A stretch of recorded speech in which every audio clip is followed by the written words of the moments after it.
Hi guys, it's Tamara coming back at you with another video. Thanks for being with me today.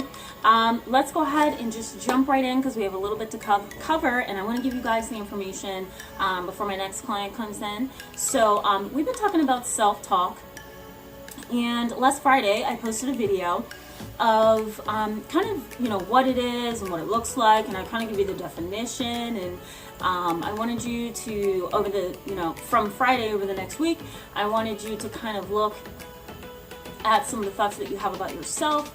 Are you saying some negative things about yourself, and if so, why? And then how often are you saying that to yourself? Is it ruminating? Is it like obsessive, like around and around and around? So let's go ahead and jump right into what you can do to disrupt that round and round obsessive type of thought patterns that you tend to have, okay?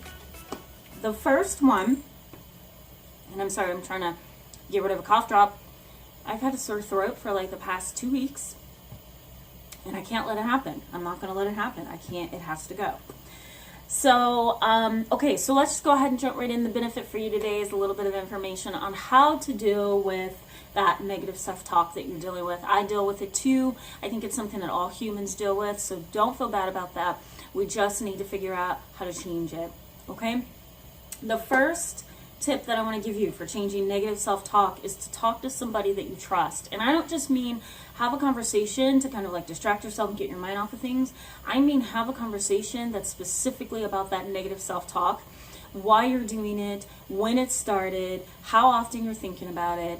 See what that person tells you. Sometimes the other person that we trust and care about and who loves us can give us insight that we could not get on our own. For me, that's my mom and my mentor. Like, they are both the most supportive people in my life, and I need them sometimes to disrupt that negative self-talk. If not, I'm going to be overly hard on myself, and I'm going to lose sight. So have that one person that you can go to. If you don't have that one person, develop that one person, right? Go to therapy. See if you can find a therapist that can be on your team, that can be there for you when you need them, okay? So that's important. Sometimes we need someone talking in our ear, right? It's going to help us get through the things that our mind is taking us through. Our mind is like a battlefield in and of its own, right? You get on that battlefield of your mind, and either you're going to fight, right?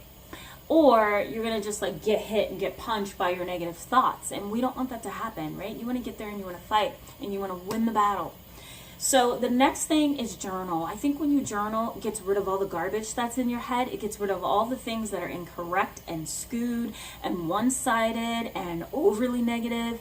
It gets rid of that stuff, and it makes room for the truth, right? I'm really big on truth. I'm really big on courage. I'm also really big on authenticity. So when you journal, you're getting all the garbage out of your mind so that you can focus on what the true issue is, right? You want to narrow your focus. When you're overwhelmed is like this. When you journal, your focus, and at least for me it does that, but I try to do this for my clients as well, your focus gets really narrow. And that's what I want. I want you to have a narrow focus on what the issue really is, okay? The other part of that is distract yourself. I think sometimes distraction is therapeutic, and I don't just mean like blare music until you can't think or hear straight.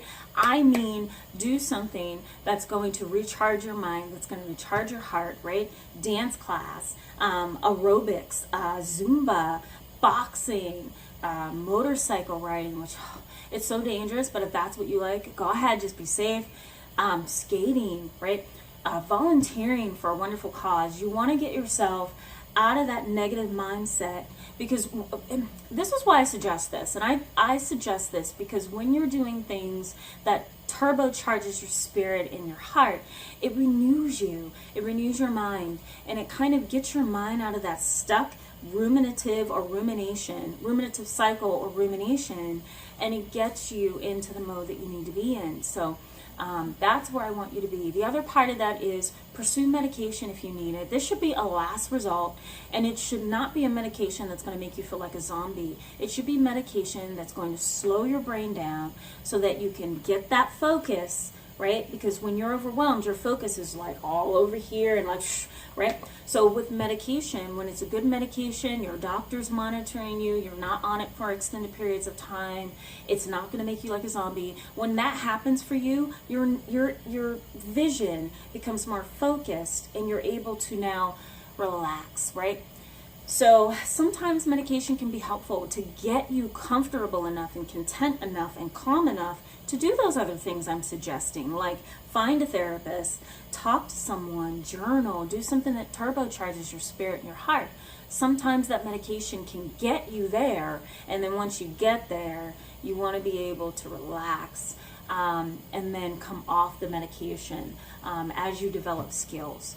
Okay, we're going to talk a little bit more about this as we move along. I do have to go. I have a session coming up. But guys, thank you for tuning in with me today. I encourage you to give this video a thumbs up. When you do that, it pushes this video to the top of the search results, and that allows it to be available to other people who may benefit from this video as well. All of my contact information is going to be at the end of the video. You can connect with me on App Therapist 2 or my website, anchoredinKnowledge.com. I welcome your feedback. I welcome your questions, even in the comments section below. Feel free to leave some messages or questions and feedback, and you can also leave me some information on videos that you're interested in. I'm open to those as well. All right, guys, so thank you so much for being with me today, and I wish you well as always. I'll see you soon. Bye.